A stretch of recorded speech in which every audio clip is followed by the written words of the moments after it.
Today on this special edition of Houston Life, we are coming to you from one of our favorite places, the Houston Zoo. And Tessa, one of our favorite holiday traditions here is Zoo Lights. Lauren Kelly and Mel Camp are taking us behind the scenes to see how it all comes together in the magical world that comes to life every night. But before the zoo even opens, Derek, the real breakfast rush begins. We're taking you behind the scenes of the lion habitat. We'll find out what bears eat for breakfast and share how you can help feed your favorite animals this holiday season. And it's the #1 weekend animal show on TV, Mutual of Omaha's Wild Kingdom, Protecting the Wild. And soon you'll be able to watch an episode that was shot right here at the Houston Zoo. Today we'll take you behind the scenes of their program, we'll meet the hosts, and find out what brought them here. That is all coming up today on this special edition of Houston Life.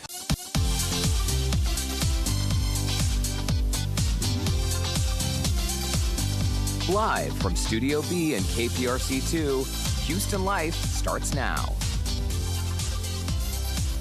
Hi, everyone, and welcome to this very special edition of Houston Life. We are live from the Houston Zoo, and so glad you are joining us. I'm Derek Shore. And I'm Tessa Barrera. Happy to be here with you, Derek Shore. I don't know if you guys just saw, but there's a packed show that we have planned for you over the next hour. Yeah, and if it's been a minute since you've been to the zoo, you got to plan a trip. You can always go online, houstonzoo.org. There is something brand new to check out, and we're about to show you right now. Yeah, so we're actually sitting right near the new Jack's Cafe. We are at the John P. and Catherine G. McGovern Reflections Event Hall. We're sitting right here on the terrace outside of the event space.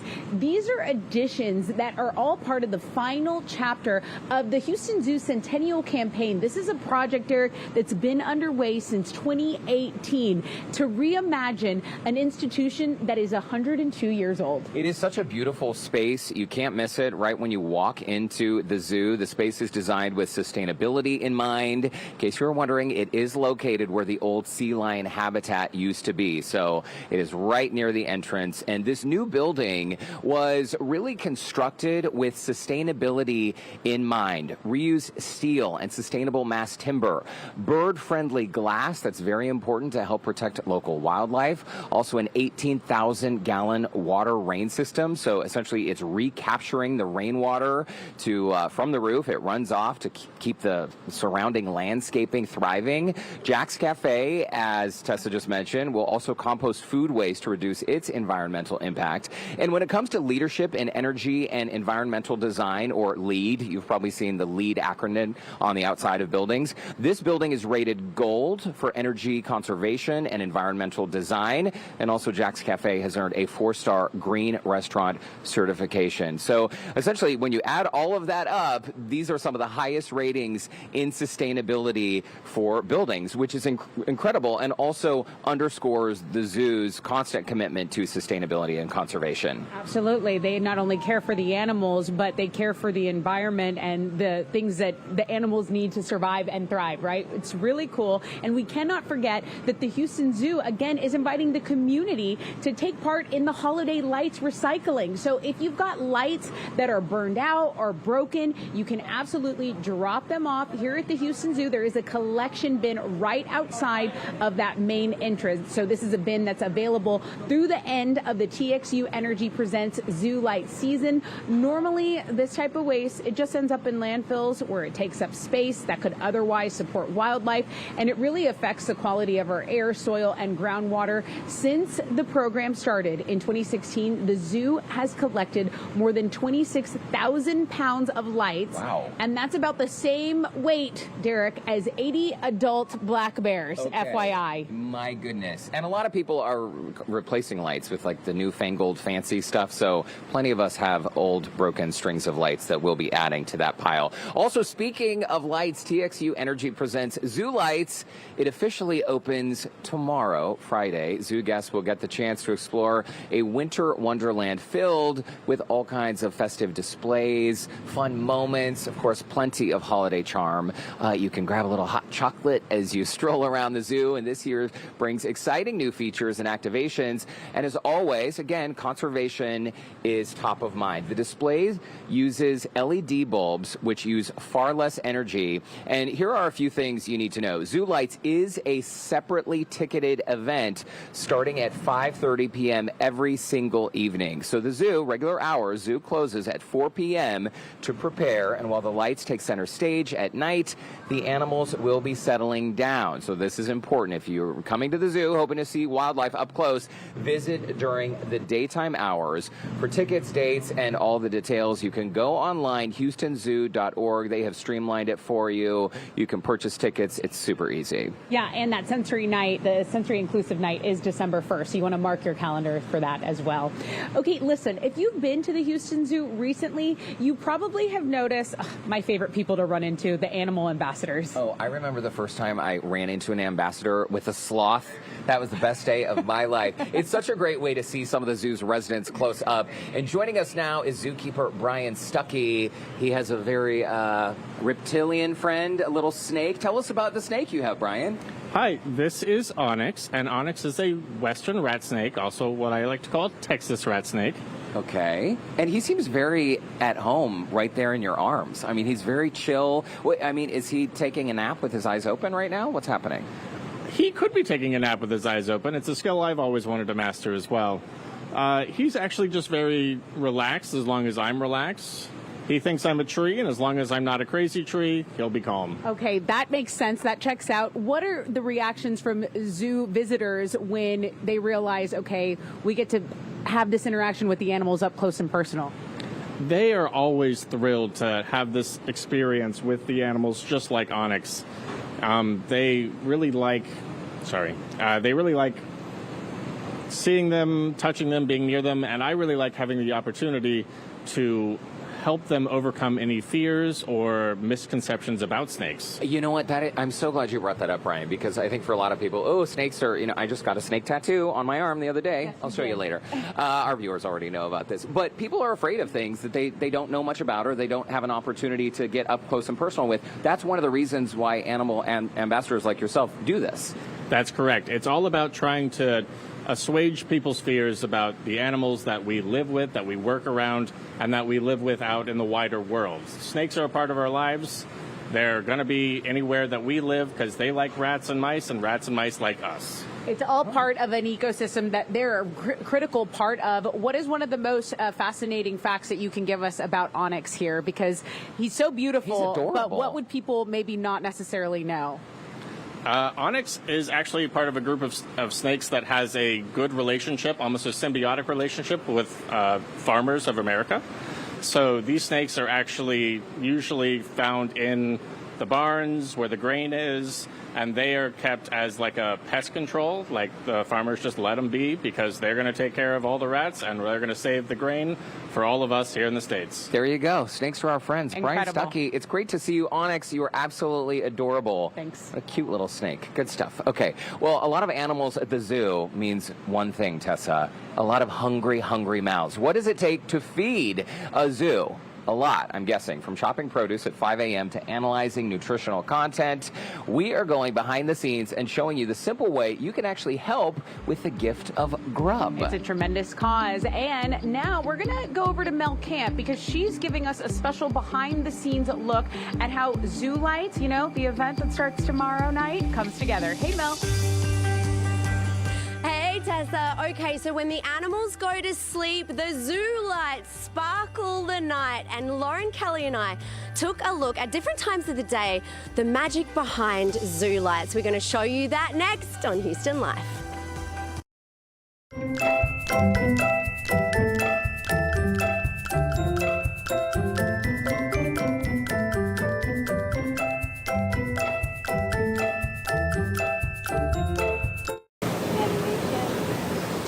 Welcome back to Houston Life and welcome to the Houston Zoo, where tonight this sign will be lit up tomorrow night the magic of the zoo lights begins, and there's something special happening tonight, which I'll tell you about in a little bit. But Lauren, Kelly and I got to do a bit of a behind-the-scenes look at different times of the day to see what goes into putting zoo lights on here at the Houston Zoo. Take a look.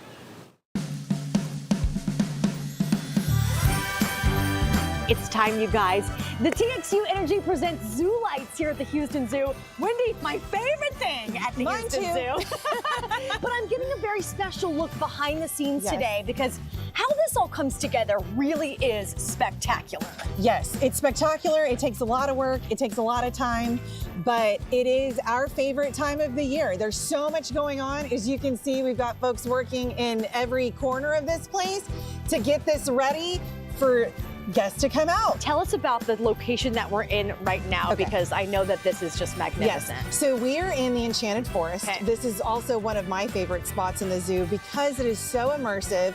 You're surrounded by beautiful things, by bright lights. Exactly as the title indicates, it's enchanted. I bet this looks incredible at night. It certainly does. Wow, Andrea Hendricks.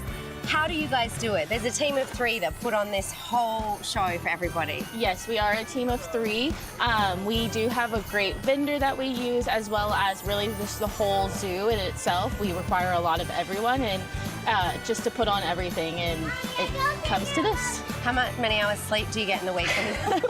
During this time, very minimal, but we'll get there. I'm just a fun girl looking for a fun guy.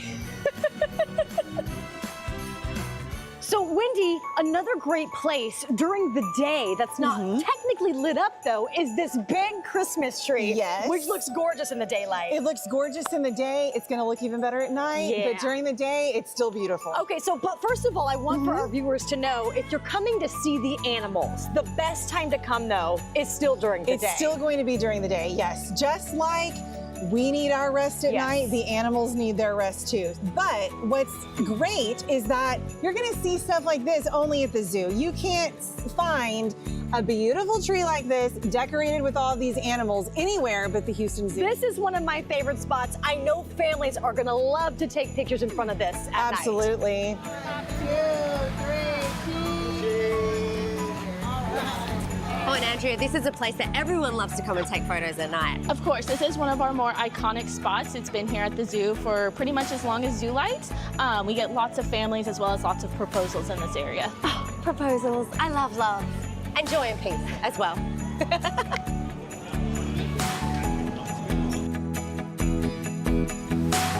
Another great spot, Wendy, here at Zoo Lights is this iridescent forest. I know I'm not saying that correct. Where are we now? We are in the Geoprism Safari. Okay. Now this is amazing because this is during the day, and look at the iridescent decorations. And when this lights up at night, I know it's fantastic, right? It's super bright in here at night.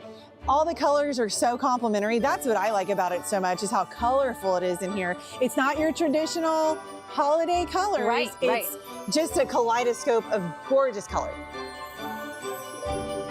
Isn't it spectacular? Oh my goodness.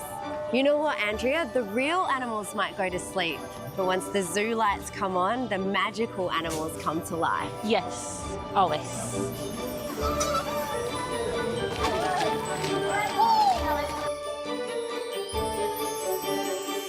Here at Zoo Lights, Wendy, I love that we get to come in here because this is really going to transform into the Yuletide Lodge, That's right. This is the first time that we have ever done a pop-up bar experience like this. Of course, it's open during the day. It is going to be open to families as well. But the idea here in this space is just an explosion of holiday. You've got snacks. There's going to be food available. Specialty cocktails, mocktails, something for everybody. Cheers! I loved how that bubble popped. Oh my goodness. Okay, so Andrea, there's 4 cocktails, 1 mocktail on the menu. Yes, this is our mistletoe margarita, and you have our campfire mule. Oh my gosh, this is delicious. It's like gingery. It's almost like a gingerbread, and it's smoky, and it's like, yeah, this says happy holidays to me. Yeah, they're a lot of fun. They are only located in our Yuletide Lodge here. And so you can come get a fun drink, a mocktail, as well as fun snacks.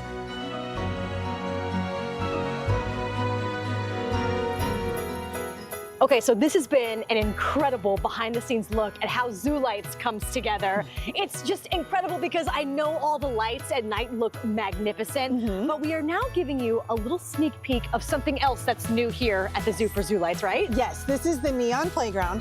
So we got a lot of feedback that parents and kids are really missing that interactive element when they come out to Zoo Lights. So this satisfies that. I know families are going to love to see this all lit up at night, but this right here is totally worth it.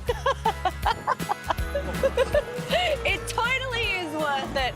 Oh my goodness, this has been so much fun. Thank you, Andrea.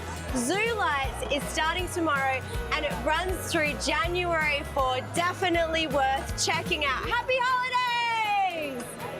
Woo!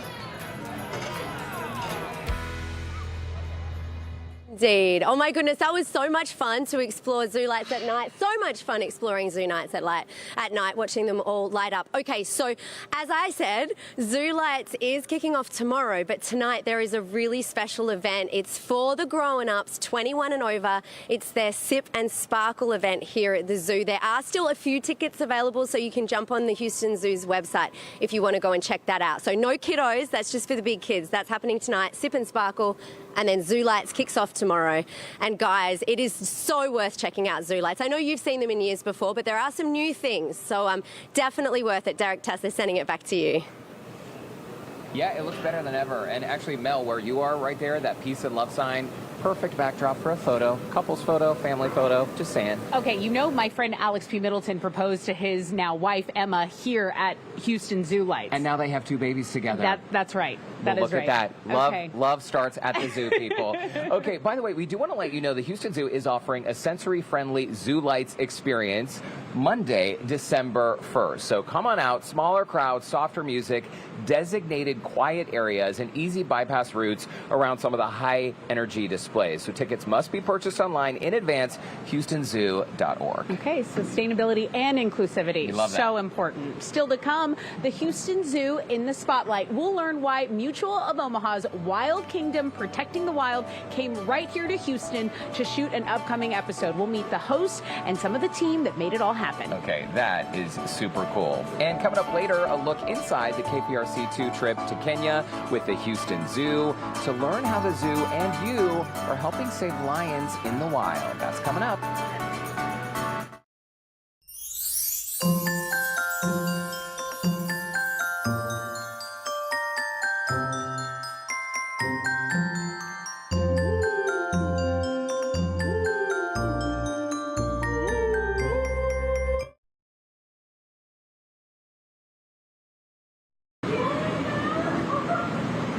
Well, welcome back to this very special edition of Houston Live from the Houston Zoo. Well, you've probably heard us say over and over that here at the zoo, conservation is always a top priority, not just for the animals here, but for animals all over the world. And that is exactly what caught the attention of the producers of an award-winning television series. It's the #1 weekend wildlife program on TV, Mutual of Omaha's Wild Kingdom Protecting the Wild. Every week, the hosts, Peter Gross and Dr. Ray Wynn-Grant, travel to destinations around the globe to highlight incredible animals and to share important stories of conservation. And conservation is exactly what led them to the Houston Zoo, where they're shooting an upcoming episode of their popular show. This zoo has two animals that brought us here today. I got to work with the jaguars this morning, and there's a mother jaguar here. Her name is Vita, and she has a 1-year-old baby who is named Rojo. And you can actually, they look very much like mother and son, and we got to go behind the scenes and prepare some food for them and then watch them devour it. It was a magical morning. Zoos are so important. I mean, to begin with, they're education centers. A lot of people don't get to travel around the world and see animals as Ray and I do. And the research that's happening at the zoo, the data, the little tapir that I spent time with, the 3-month-old tapir, the research is being done to identifying age, and habits will be supplied to field researchers, which will aid in the research they're doing on so many species of animals. Wild Kingdom first started airing in 1963. And while today's version looks a bit different, the focus is still nature, wildlife, and protecting our planet. So many of our shows are dealing with species that were really teetering on the edge of extinction that are being reintroduced. But I think the more stories we tell about successful conservation programs, the more hope we create for the next generation. The Houston Zoo supports 33 conservation programs in 17 countries around the world. It's great. So it's definitely a different kind of part of our job. It's not in our everyday routine to kind of do this. Heather Johnson is the Hoofstock team supervisor, and she was part of the Wild Kingdom episode. But it really highlights the conservation efforts that the zoo is making towards saving animals in the wild. So just getting them to be part of a larger kind of production value that came out this morning, getting to see that kind of footage and information really helps get our message out there. Phil Fairclough, the showrunner and executive producer of Wild Kingdom, could have only dreamed of a job like this when he was a child.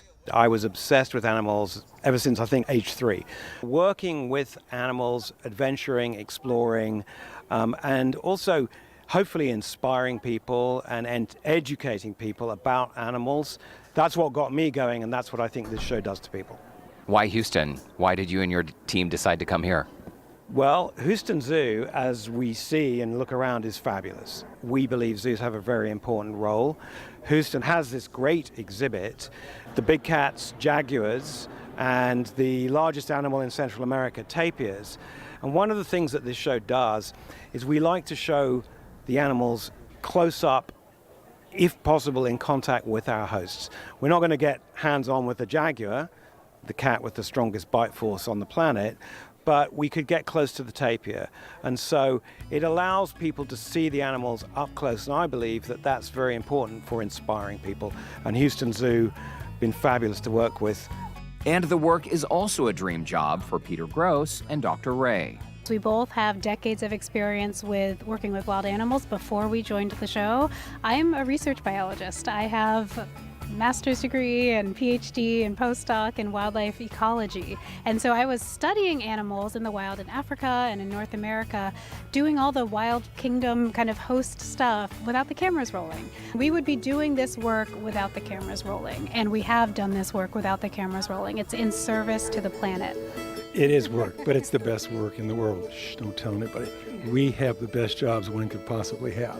As a matter of fact, I grew up watching Wild Kingdom with Marlon Perkins and Jim Fowler. And you have to pinch yourself every now and then and realize, I can't believe I'm here doing this. And I hope the bottom line of what we're doing is that generations of people watching this will be so moved that their question will be, what can I do to help? How can I become involved in conservation? You can catch Mutual of Omaha's Wild Kingdom, Protecting the Wild, Saturdays at 11 a.m. right here on KPRC2. Pretty incredible jobs they have. Incredible, and it's such an important mission. Coming up, we are going to switch gears and talk about food for the animals. Precise diets, sustainable sourcing, and a whole lot of chopping. How does the Houston Zoo keep every animal fed and healthy? We'll let you know how you can support their care through the gift of grub. Okay, fascinating. Also, coming up later, give the gift of conservation. We'll get a look at the special holiday merchandise, treats, and gifts perfect for animal lovers. That is when this special edition of Houston Life returns live from the zoo. Don't go away.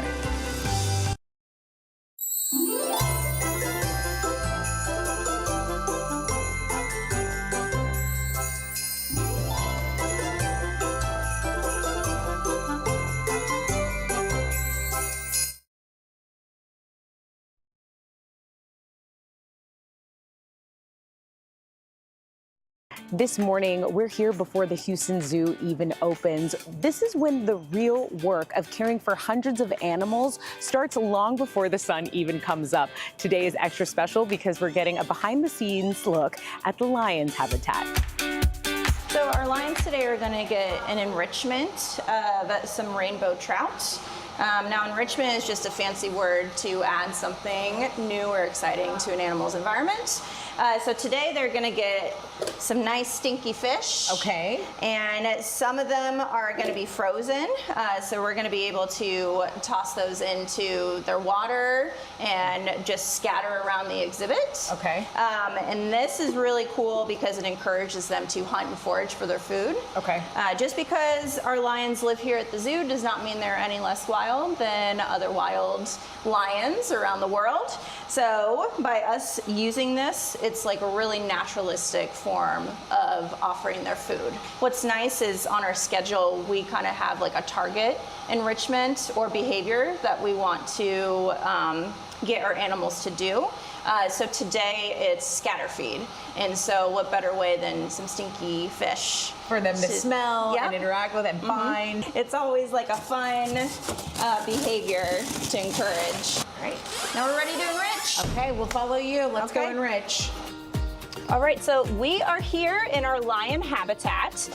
So you are gonna help me as a keeper, a fellow keeper, to help me enrich our lions. Okay, well, I've got my glove on. You just let me know where we're gonna scatter these and they'll find it. They'll do all the work. And that's the fun part. We can just hide this wherever we want. Really? Yep. And they'll get to it. Yep. Okay, well, let's do it. All right, you All right. first. Right here. I feel like this is a good spot. That's a good spot. Yeah. And so one of our lions loves to eat fish. Our other two just like to roll in it. Because they like smelly things. Okay.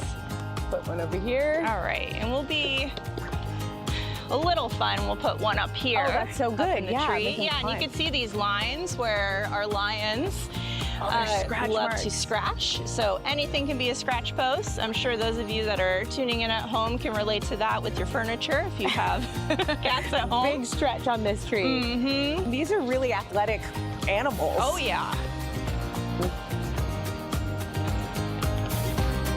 This is a good rock, Lenny. Yeah, and you're welcome to toss things. Okay, we can toss it. We'll just toss it right there. And there it goes. Okay, Perfect. Perfect. It looks great. That's art. It's art. All right, well, here's the last one. Okay, last one. We're just No gonna, pressure. We're gonna toss it. Yeah. Here you go. Yay! Perfect. Okay, great. Okay, and we're gonna go get some more stuff, and then we'll bring it back out. Yeah. So this is our lion's main staple diet. Okay. And what we're gonna do is we're gonna make little meatballs, Okay. and we're gonna scatter some of this around the habitat as well. Okay. This, they know and recognize it as food. So Right. they're gonna like hunt and forage and run around and chase the meatballs, so to speak. All right, you ready to help me scatter? Sure. Okay. So just pick up some of this, a little bit at a time like that. Sounds great. Okay. And we'll put it along some of this rock. Perfect. It's like planting Easter eggs. Yes, that's how I explain it whenever I give keeper chats. It's like an Easter egg hunt. Yeah. But instead of fun, colorful eggs, it's just a bunch of meatballs. Nice. No wrong way to feed them their meatballs. They love it. Our lion pride is gonna be coming out one at a time. So here comes Maddie. Oh, there's Maddie. Yep. Followed by Uzima. Their noses are really powerful, so they are narrowing down on where the meat is. So Uzima found the first meatball up on the rocks, and Maddie's just sniffing, trying to figure out where some other goodies are. Now Maddie is the one who loves fish, so she's gonna go around and eat all the fish. Now here comes Hassani, our giant male lion. He's over 500 pounds. He's the largest lion I have ever worked with. And he is a really big boy. But he just got the other fish. Yep. And so Hassani, sometimes he can be a little lazy. And so he's like, oh, I'm just gonna let the girls find them and then I'm gonna try to steal them. Yes. Whoa. Uh-huh. Not cool. But the girls, they know how to hold their own, so they'll tell him what's what. So we just saw how food enrichment can really affect the lives of the lion habitat, but just around the corner is the American black bear habitat, and that's Belle. Now, Belle has a diet that consists of plants, fruits, and small animals, but there is a team working in the early morning hours to make sure that she gets everything she needs. We are here in the kitchen and we've got a lot of prep to do because there's some animals, lots of animals, and they're hungry. Lots of animals, indeed. So today we're gonna prep our bear diet. The kitchen is kind of like ground zero for making sure all of our animals are happy and healthy. All of them have a diet that is approved by our veterinarians as well as our animal nutritionists. All of our animals have kind of a little recipe for what we're going to give them to eat. Is Belle in here? She gets a little bit less because she's a little bit on the heavier side right now. Okay, Belle's on a diet. 50 grams of apples. These look really good. They do look really good. So Belle's good to go. So Amber, thank you so much. Of course. Okay, I can officially cross meal prepping for a bear off of my bucket list. Luckily, now joining us is someone behind the massive feeding operation here at the Houston Zoo. Yeah, he's also the first ever in-house nutritionist for the Houston Zoo. Ben Poe, welcome to Houston Life. Thank you. Thanks for having me. Native Houstonian, went to Philly for a while. The zoo got him back here.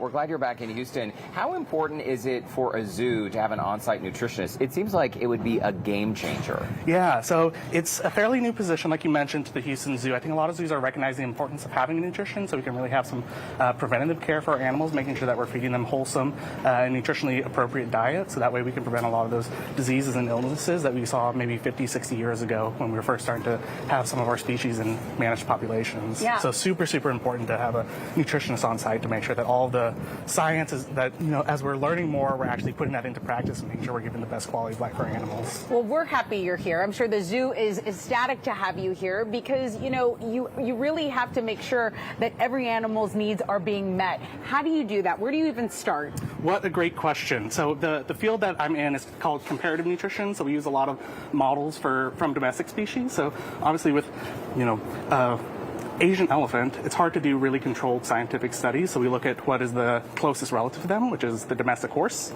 So they're a hindgut fermenter, so we can use a lot of what we know from years and years and years of collecting data in the equine industry and kind of translate that into, okay, well, they have the same GI tract, what would be the most appropriate things for our Asian elephants? And then also looking at what are they eating in the wild, what is the nutrient composition of those foods, and what can we get here that is nutritionally similar, so we can kind of maintain that nutritional ecology and make sure that we're meeting all those nutrient requirements. It is so interesting that you can make those comparisons.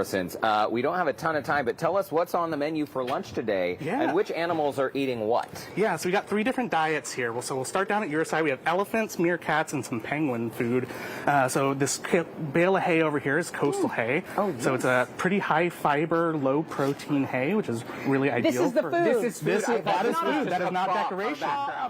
This is the food. Indeed, yeah. That and the produce that you have your hand on, this is basically what our Asian elephants would be eating. So our Asian elephant, especially our males, eat about 1 to 2% of their body weight a day, which doesn't seem like a lot until you think it's an 8,000-pound animal, and they're eating 80 to 160 pounds a day. So maybe 2 of those bales of hay, and then all of this produce. Wow. So you think about the size of your salad when you go to lunch, and then what our elephants are eating. It is massive, massive scale. That looks like a tasty lunch. I'm down for that diet. What about this here in the middle? Is this is elephant? Yep, so that's elephants. These 3 up here are for our meerkats. So we have a similar thing. It almost looks like a dog pellet or like a dog biscuit. Like a kibble. Exactly, like a kibble that you'd be giving to your animals at home. So it has all the trace minerals and vitamins formulated into it. So again, we're looking at that natural history and those nutrient requirements and using that to make sure we can hang our hat on it, know that they're getting enough vitamin A, vitamin E, zinc, magnesium, all those types of minerals that we want to make sure that they have. Then we have like a hard-boiled egg. So for our meerkats, they're carnivores. So we use things like hard-boiled eggs, crickets, mealworms, just to give them a little bit of extra protein. And also it's like an enrichment and training thing. So they love it. Yeah. So they will, a lot of the behaviors that we're trying to train, like getting on a scale, standing still for voluntary blood draws so that we can, make sure that their health is in check. So they're training all those different types of behaviors. And so we can use food to help assist that training program. So smart. And Ben, we're tight on time, but last but not least is this fish. Yes. So this is for our penguins. So we have 3 different types of fish that we use. Capelin, small Pacific herring, and lake smelt here. And then we also sometimes use silver sides, but you see they have this little supplement. It's the Missouri smallbird pellet. It's kind of like if your parents ever had you eat Flintstones vitamins when you were a kid. They did. So similar thing for our birds. So we're able to supplement them just so that we know that they're getting all those trace minerals and vitamins. Penguins take vitamins. Ben Poe, who knew? Indeed. Thank you for all the info. info, and welcome back to Houston. This is fascinating. Yeah, glad to be making me hungry. And guys, don't forget to click on the Gift of Grub tab at HoustonZoo.org because that's how you can help feed all of your favorite animals here at the zoo. A little bit of a donation goes a long way for the animals. Yes. Okay, Ben Poe, thanks once again. Yeah, thanks for having me. And still ahead on this special edition of Houston Life, we're going to give you a sneak peek of KPRC2 and the Houston Zoo's hour-long special tracking and observing lion prides in Kenya, how your visit to the Houston Zoo can help animals around the world.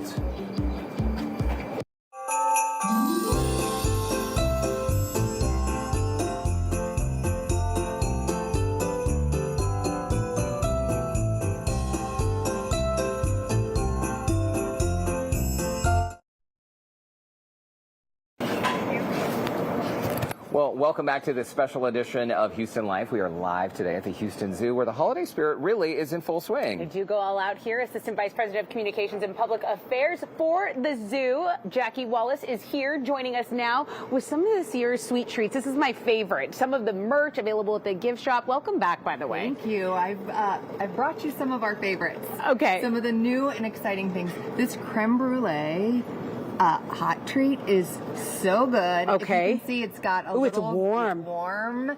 Oh, you're going for it. And hot treat as in like hot chocolate? What's inside? There's a marshmallow The on marshmallow topping. It's a s'mores drink.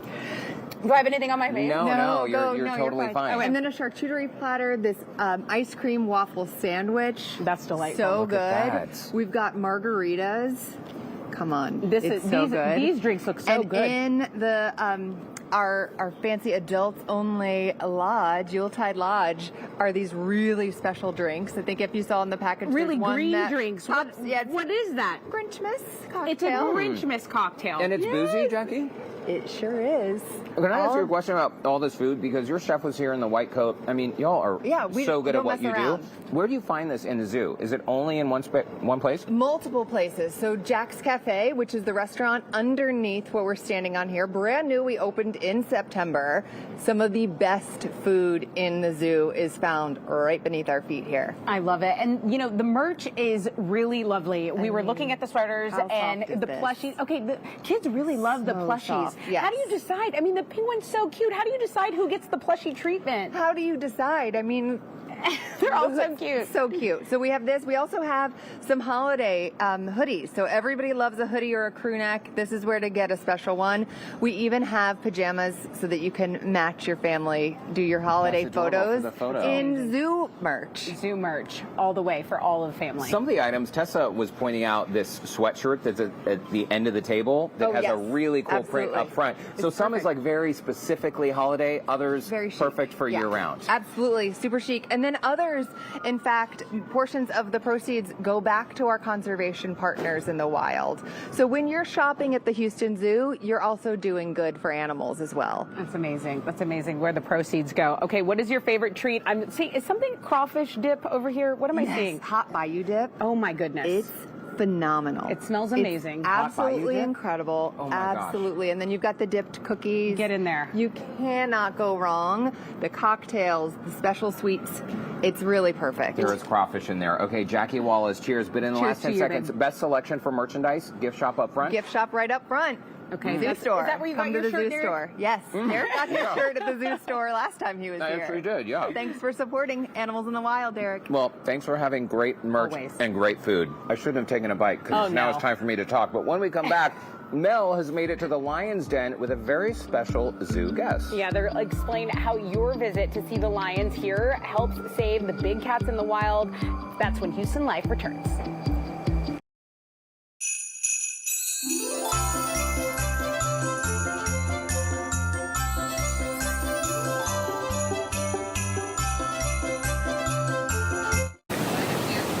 Welcome back to Houston Life and to the Houston Zoo. Now, did you know that Houston Zoo supports conservation efforts all over the world? They run programs, and these would not happen without the support of Houstonians. Every time you come to the zoo, you buy a ticket. If you're a member of the zoo, if you go to the gift store, you are supporting conservation efforts. I would like to say I did my part today. Can you see this cute little dinosaur necklace I got for my friend Sophia? I got that from the gift store. It looks pretty good, doesn't it, Taylor? I love that necklace. Taylor Jennifer Rhodes, you are very much a big part of conservation here at the Houston Zoo. You are you are the director of wildlife conservation at the Houston Zoo. Big job. Yes. A lot to do when it comes to conservation. So much. We have 35 partners in 19 different countries, so we are busy all the time. And you know what? It's been awesome because KPRC2 has been able to partner with the Houston Zoo for many years, and we have our wildlife specials, and we have coming up in December a really, really special one. You travel to Kenya. And you got to hang out with Keith Garvin, our KPRC2 anchor, and a bunch of lions at the Owasso Lions program in Kenya. Yeah, we sure did. And this is, I think, year 10 of the partnership with KPRC. So we went big, we made our way to Kenya, and we had an incredible time with the Owasso team up in northern Kenya, the Samburu region. That is absolutely amazing. Like, I know that when you get to go and film something, you see it at a whole nother level, because that's what you're going to bring people on the show, is that real behind the scenes, inside look. What are some of the programs that Owasso Lions runs that are helping conservation throughout the world? Yeah, they have so many incredible programs, but one of my favorite is actually the Warrior Watch program, which is young warriors from Samburu culture that are actually now actively playing a role in protecting lions through mitigating conflict with livestock owners. So instead of going out and tracking lions to kill them, they actually go out every day and track lions in order to really understand their movements. They're also checking in on their welfare, making sure that they're healthy, but really coming in that really critical role of alerting livestock owners when lions are coming in close proximity to their livestock, so that way everyone can take precautions before there's a predation event. Wow, so it's really like coexisting with these amazing wild animals. So one thing that I found really exciting about the trip, and I'm looking forward to seeing on the show, because many of the KPRC team who went there were telling me there's a lot of women that are involved in Owasso Lions.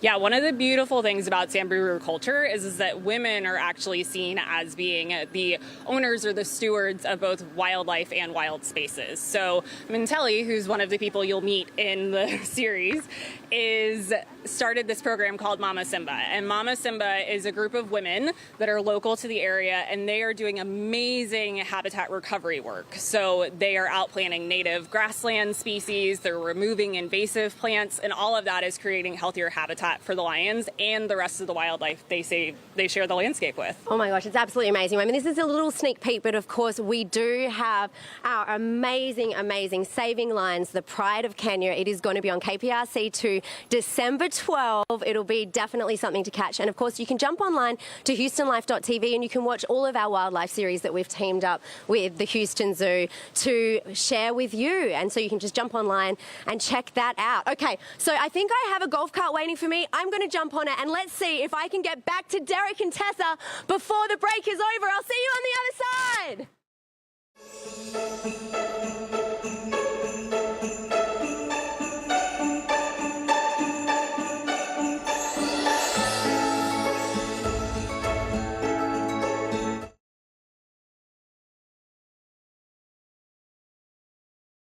Welcome back to Houston Life. Before we go, we wanted to show you a fun little DIY craft, festive seed balls that you can create. You can put them in a decorated mason jar. Yeah, so they say this craft is a little messy, but can also be very fun and educational. The activity can currently be done at the zoo's wildlife workshop and at home. Jackie Wallace is joining us once again, along with zookeeper Sarah Fern. Mel Camp made it back over in her golf cart. Sarah, so the point of making these seed balls, it attracts what? It attracts, all of our wonderful pollinators, right? You've got butterflies, hummingbirds, you name it. They love our Gulf Coast pollinator plants. So, in the spirit of gratitude this time of the year, why not show some gratitude for our little friends in wild spaces, right? Okay, absolutely. And here's the finished product right here. So this is what we're trying to do, and this is what's going to attract our buddies, our pollinators. How do we do it? We've got a little bit of dirt here. How do we get it going? Yes, all right. Get ready to get messy, guys, because we have our soil, a little bit of clay. We're going to add the beautiful seeds that look plain now, but guys, these are going to make the most colorful Gulf Coast pollinator plants you've ever seen. What kind kind of soil are you using, So Sarah? this is just regular potting soil. You just want to find like a fine potting soil that doesn't have a lot of like mulch and things in it, right? Okay. And if it does, you just pick some of those little twigs and things out. Then we're going to take just a little bit, maybe about, oh, that was a lot of it. Okay. We're going to get real muddy, guys. We're going to take just a little bit of water, and now you're going to get it nice and muddy. I mean, I don't mind playing in the dirt, Sarah. Yes, if you need that. Hey, people pay good money for this on their skin, right? When I first came up here, I thought this was chocolate, and I thought I was going to get to eat chocolate. And I also thought it was cocoa powder. It is Yes. chocolate For the like butterflies. for the butterflies. There you go. It's their chocolate. And you know, I learned this from our horticulture team that like these are like really, really healthy pollinator plants that are from the Gulf Coast. So you know, it tastes good and it's good for them. So once you're done making all of your seed balls, you can package them up in a beautiful little mason jar, put a Okay. bow on it, give it as a gift. that's right. Or this Thanksgiving or holiday season, if you're going somewhere and need a craft for a bunch of kiddos, That's so smart. Do some of And this. every They gardener's dream, It's a really. great idea. Absolutely. Jackie Wallace, Sarah Fern, Mel Camp, thanks. We got to leave it there. And we want to let you know Zoo Lights officially kicks off tomorrow from 5:30 p.m. to 10:30. The zoo does close at 4. Remember to prepare for it. Yes, and Sensory Inclusive Night is on December 1st. Tickets have to be purchased online. Check out houstonzoo.org for all the details. Yeah, make a plan. Come on out. Get some merch. Get one of those fancy desserts and drinks and all the food. Thank you all so much to your entire team here at the Houston Zoo. Y'all are so smart and nice, and you're making the world a better place. thank you for coming out. We always love it. Give me a cheers. Cheers. Who wants to shake hands?